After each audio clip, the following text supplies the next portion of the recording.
Assalamualaikum warahmatullahi wabarakatuh.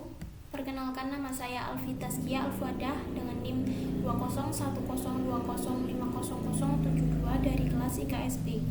Jadi di sini saya akan merefleksikan hasil diskusi dari teman-teman kelompok 1 sampai dengan kelompok 9 mengenai materi metode intervensi individu. Untuk kelompok pertama yaitu membahas materi mengenai konsep pelayanan sosial.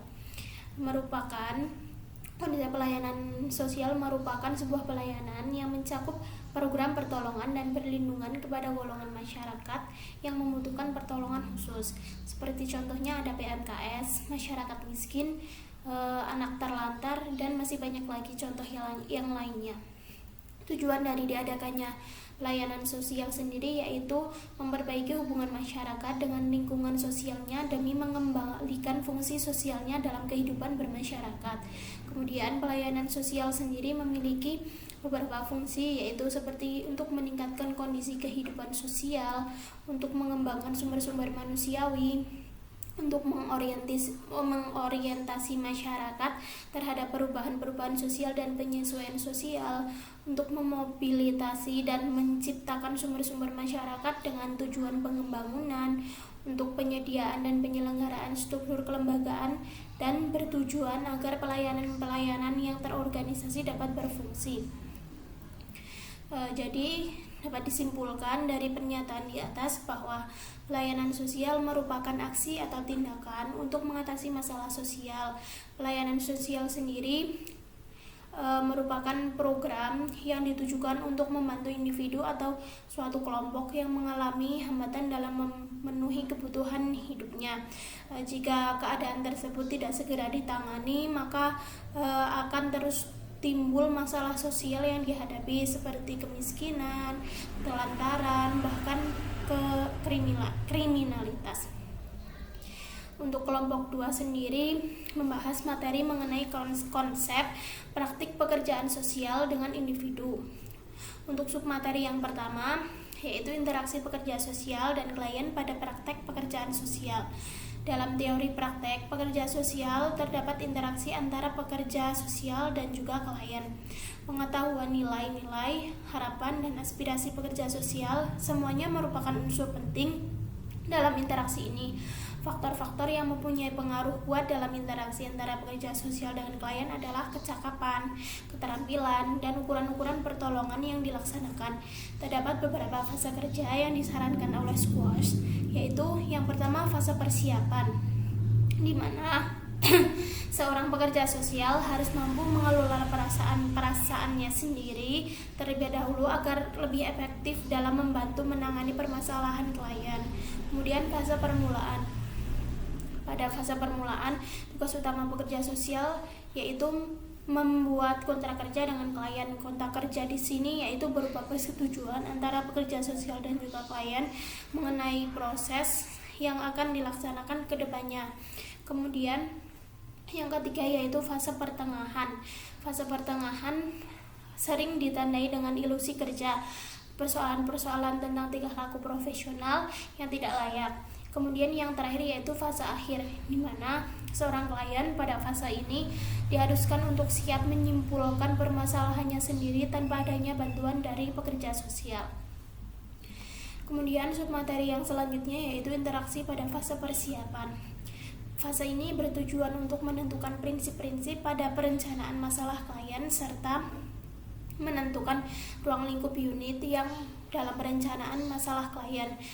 Kesimpulan dari materi di atas yaitu pekerja sosial mempunyai tugas atau tujuan untuk membantu dan membimbing klien dalam mengatasi permasalahan yang sedang dihadapi melalui beberapa tahapan. Kemudian setelah klien memahami beberapa tahapan tersebut, pada tahap akhir klien diharuskan untuk dapat menyimpulkan atau mengatasi permasalahannya tersebut dengan sendiri tanpa adanya bantuan dari seorang pekerja sosial. Kelompok 3. Jadi di sini kelompok 3 masih ada hubungannya dengan kelompok 2, yaitu melanjutkan membahas materi yang disampaikan oleh kelompok 2. Untuk submateri yang pertama yaitu membahas mengenai interaksi pada fase pertumbuhan. pada fase pertumbuhan praktek pekerja sosial, tugas utamanya yaitu membuat kontrak kerja antara pekerja sosial dan juga klien. Kontrak kerja tadi sudah disebutkan bahwa kontrak kerjanya berupa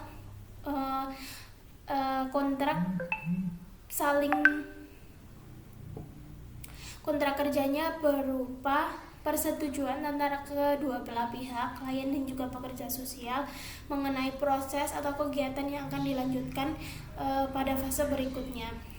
Kemudian submateri selanjutnya yaitu interaksi pada fase kerja atau pertengahan.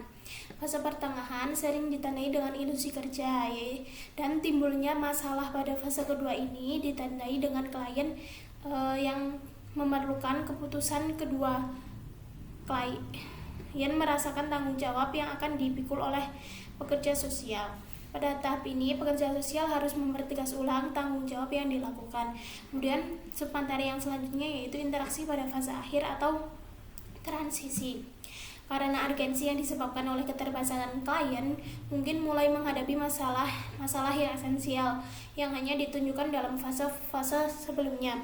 Pada bagian akhir, di mana pekerja sosial menghasilkan feeling baik yang positif maupun negatif, perlu juga diuji. Pada fase akhir juga serupa dengan tahap yang didiskusikan oleh Elizabeth Kubler-Ross yang dalam pembahasannya membahas mengenai kematian dan juga sekarat. Tahap ini sering diikuti masa sedih dan depresi yang sering muncul dalam bentuk kemarahan. Sehingga pekerja sosial yang setuju dengan pendapat ini akan diragukan untuk memperhatikan klien yang dianggap bahwa tidak mampu mengontrol apa yang sedang terjadi pada klien tersebut.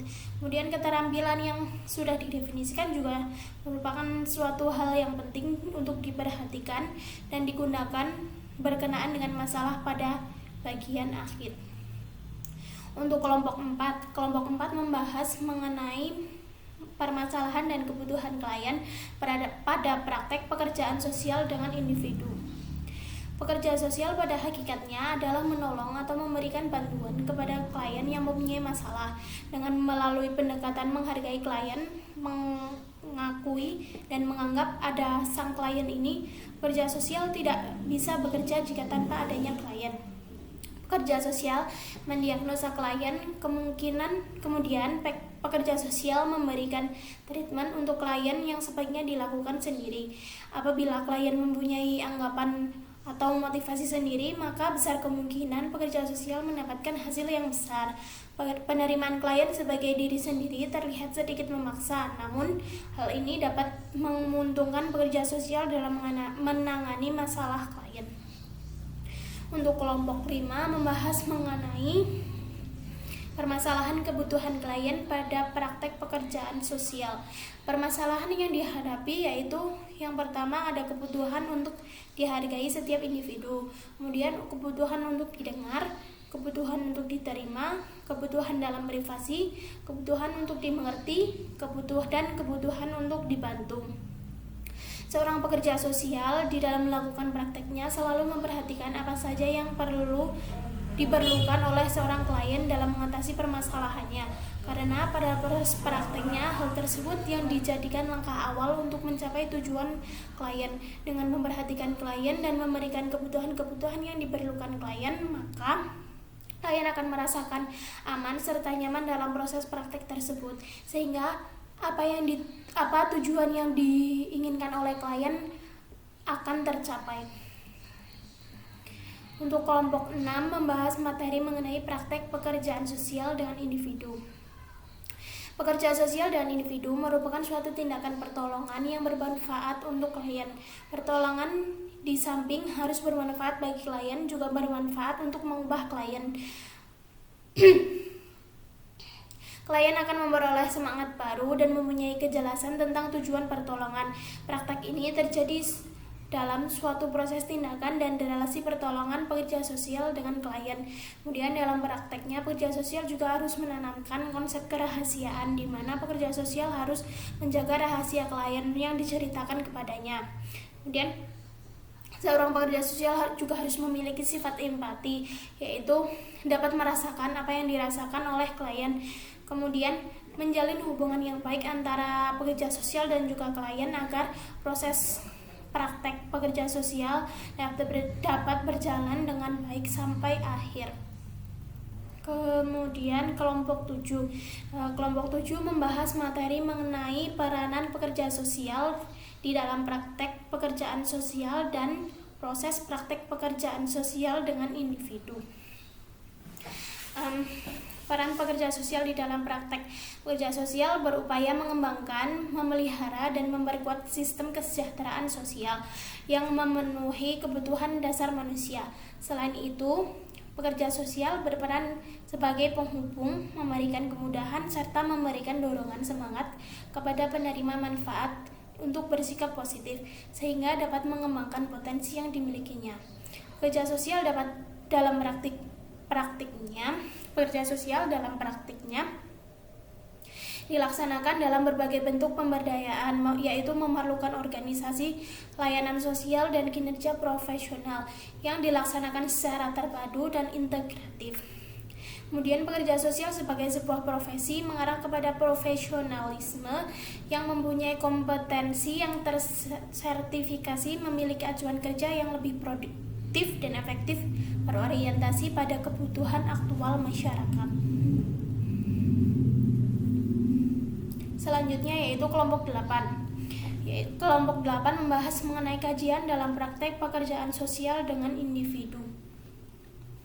Konsep interaksi pekerja sosial dengan klien pada praktek pekerjaan sosial dengan individu terdiri dari interaksi pada fase persiapan, interaksi pada fase permulaan, interaksi pada fase pertengahan, dan juga interaksi pada fase akhir atau transisi. Fase pertama bersifat tidak langsung, di mana rahasia klien tersampaikan secara langsung melalui percakapan. Rahasia klien tersebut dijadikan landasan praktik pekerja sosial. Selanjutnya pada fase permulaan berisi mengenai kontrak yang akan disepakati oleh klien dan pekerja sosial, guna menjelaskan tujuan dan peran pekerja sosial serta mengetahui umpan timbal balik tujuan klien, lalu dilanjutkan ke fase terakhir. Selain itu, pelayanan tidak langsung dalam pekerjaan sosial seperti perencanaan lembaga, konsultasi, serta investasi terhadap masyarakat mengharuskan pekerja sosial memahami perubahan dan perkembangan perilaku individu dan kelompok dalam proses interaksi sosial.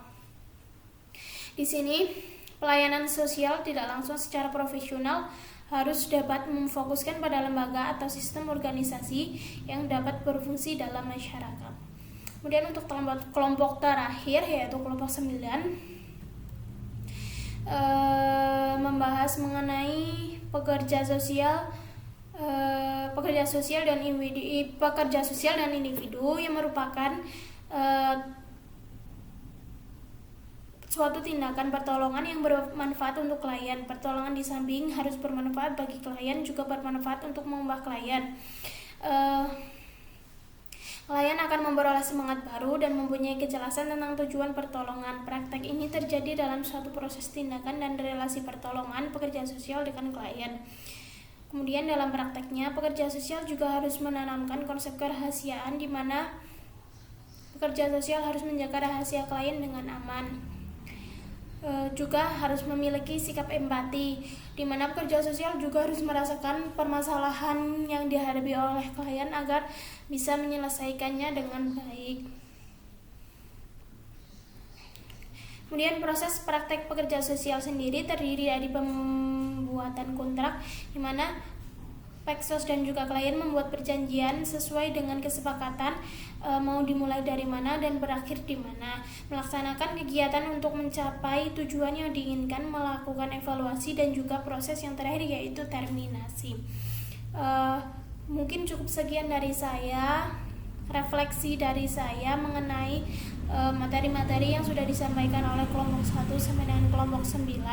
Kemudian saya akan memaparkan materi dari kelompok saya yaitu kelompok 6.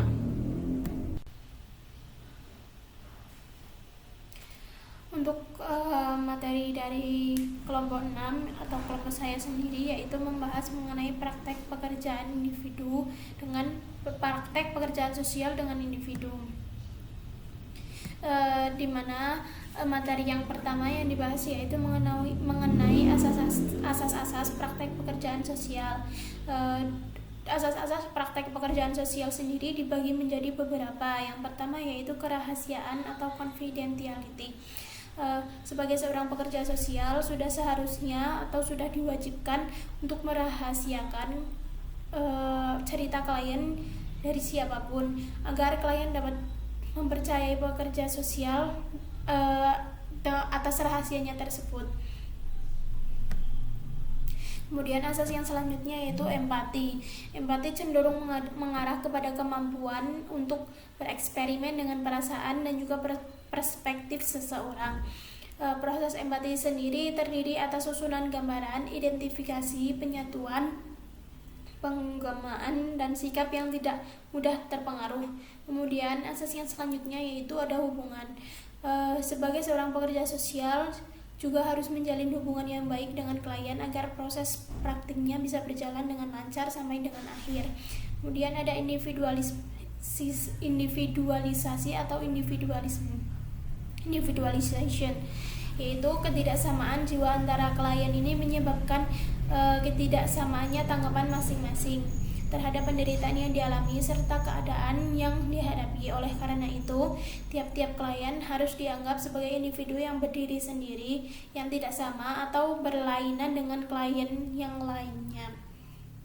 Kemudian ada partisipasi atau participation. Pekerja sosial dalam menghadapi klien juga harus merasakan penderitaan yang kemungkinan dirasakan oleh klien. Sikap ini perlu ditampakkan pada tingkah laku pekerja sosial. Dengan demikian, klien akan merasa bahwa pekerja sosial yang menangani permasalahannya tersebut akan memberikan pertolongan dan juga memahami benar-benar akan penderitaannya. Kemudian yang terakhir yaitu kesadaran diri atau self-awareness. Di sini pekerja sosial harus menyadari bahwa ia merupakan pekerja sosial yang menghadapi klien. Pekerja sosial juga mempunyai motif ganda, yaitu motif pekerjaan dan motif pribadinya. Sebagai seorang pekerja sosial yang profesional harus mengesampingkan motif pribadinya dan mengedepankan motif pekerjaannya untuk menangani klien. Kemudian submateri yang kedua yaitu membahas mengenai kerangka praktek pekerjaan sosial dengan individu, di mana praktek pekerjaan sosial dan individu merupakan suatu tindakan pertolongan yang bermanfaat untuk klien.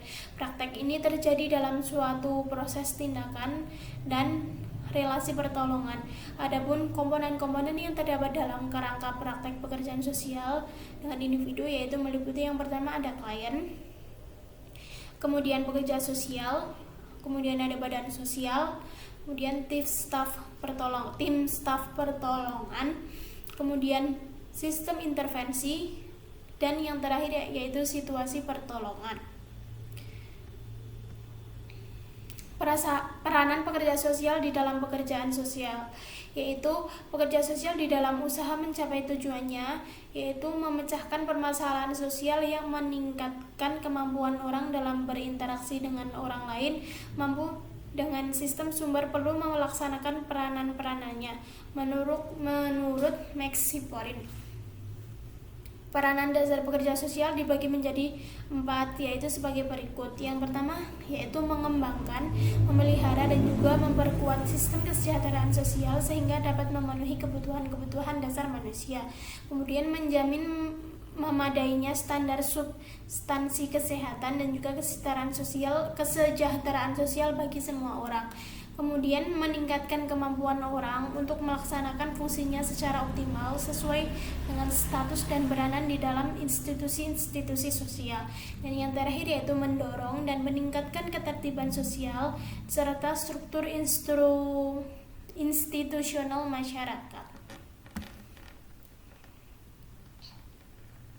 Kesimpulan dari materi yang telah saya sampaikan dari kelompok 6 atau kelompok saya sendiri, yaitu pekerja sosial dengan individu merupakan suatu tindakan pertolongan yang bermanfaat untuk klien. Pertolongan di samping harus bermanfaat bagi klien, juga bermanfaat untuk mengubah klien. Klien akan memperoleh semangat baru dan memperoleh kejelasan tentang tujuan pertolongan yang dilakukan oleh pekerja sosial. Kemudian praktek ini terjadi dalam suatu proses tindakan dan relasi pertolongan pekerja sosial dengan klien. Kemudian saya akan melanjutkan merefleksikan materi yang didiskusikan oleh kelompok saya, yaitu materi mengenai praktek pekerjaan sosial dengan individu. Jadi di sini kami membahas beberapa materi. Yang pertama yaitu ada asas-asas praktek pekerjaan sosial yang dibagi menjadi beberapa bagian. Yang pertama yaitu asas kerahasiaan, di mana seorang pekerja sosial harus bisa menjaga kerahasiaan klien. Kemudian yang kedua yaitu empati, di mana seorang pekerja sosial merasakan juga permasalahan yang dihadapi oleh klien. Kemudian hubungan seorang pekerja sosial harus menjalin hubungan yang baik dengan klien supaya proses praktiknya bisa berjalan dengan baik sampai dengan akhir. Kemudian ada individualisasi atau individualization, yaitu ketidaksamaan jiwa antara klien yang menyebabkan ketidaksamaannya tanggapan atas masing-masing permasalahan klien. Kemudian oleh karena itu, tiap-tiap klien harus dianggap sebagai individu yang mandiri, yang tidak sama atau berlainan dengan klien yang lainnya. Kemudian ada partisipasi, di mana pekerja sosial dalam menghadapi klien harus tetap merasakan penderitaan yang dirasakan oleh klien. Sikap ini perlu ditampakkan pada tingkah laku pekerja sosial. Dengan demikian, klien akan merasa bahwa pekerja sosial akan memberikan pertolongan yang baik untuk memahami dan benar-benar memahami akan penderitaannya. Kemudian ada kesadaran diri pekerja sosial atau self-awareness. Pekerja sosial harus menyadari bahwa ia adalah seorang pekerja sosial yang menghadapi klien. Pekerja sosial juga mempunyai motif ganda, yaitu motif pekerjaan dan juga motif pribadi. Dalam bekerja, pekerja sosial harus mengesampingkan motif pribadinya dan harus mengedepankan motif pekerjaannya agar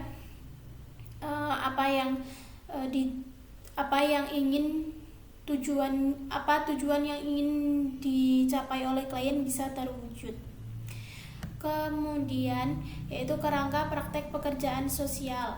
Praktek pekerjaan sosial dengan individu merupakan suatu tindakan pertolongan yang bermanfaat untuk klien. Praktek ini terjadi dalam suatu proses tindakan dan relasi pertolongan. Adapun komponen-komponen yang terdapat dalam kerangka praktek pekerjaan sosial dengan individu yaitu ada klien, pekerja sosial, badan sosial, tim staf pertolongan, sistem intervensi, dan situasi pertolongan. Kemudian peranan pekerja sosial di dalam pekerjaan sosial. Pekerja sosial di dalam usaha mencapai tujuannya yaitu memecahkan permasalahan sosial yang meningkatkan kemampuan orang dalam berinteraksi dengan orang lain maupun dengan sistem sumber perlu melaksanakan peranan-peranannya. Menurut Maxiporin, peranan dasar pekerja sosial dibagi menjadi 4, yaitu sebagai berikut. Yang pertama, kemudian yang terakhir yaitu apa yang dimaksud dengan metode casework. Metode casework merupakan metode yang membahas mengenai perubahan sosial terencana pada individu dan keluarga yang pada dasarnya adalah suatu upaya untuk memperbaiki keberfungsian sosial dari kelompok sasaran perubahan yang mempunyai masalah. Menurut Skidmore, Thackeray, dan Farley dalam AD 2005-149 menggambarkan proses casework menjadi 4 tahapan, yaitu sebagai berikut. Untuk tahapan pertama yaitu tahap penelitian. Pada tahapan ini, klien mulai menjalani relasi dengan casework. Pada tahapan ini, selain mengumpul dan memilah data klien yang dapat dijadikan sebagai pegangan dalam proses pertolongan, kemudian tahapan pengajian. Dari pengkajian yang dilakukan diharapkan akan menghasilkan berbagai macam bentuk terapi. Kemudian tahapan intervensi.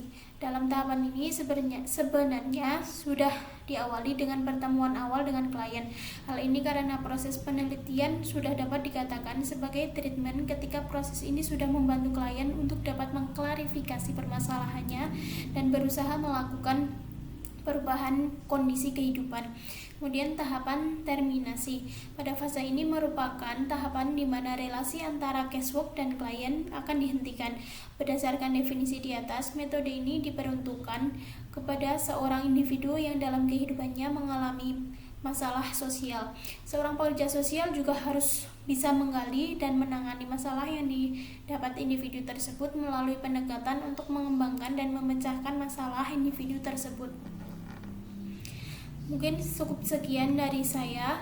Apabila banyak kesalahan dan juga kekurangan dalam tutur kata, saya mohon maaf.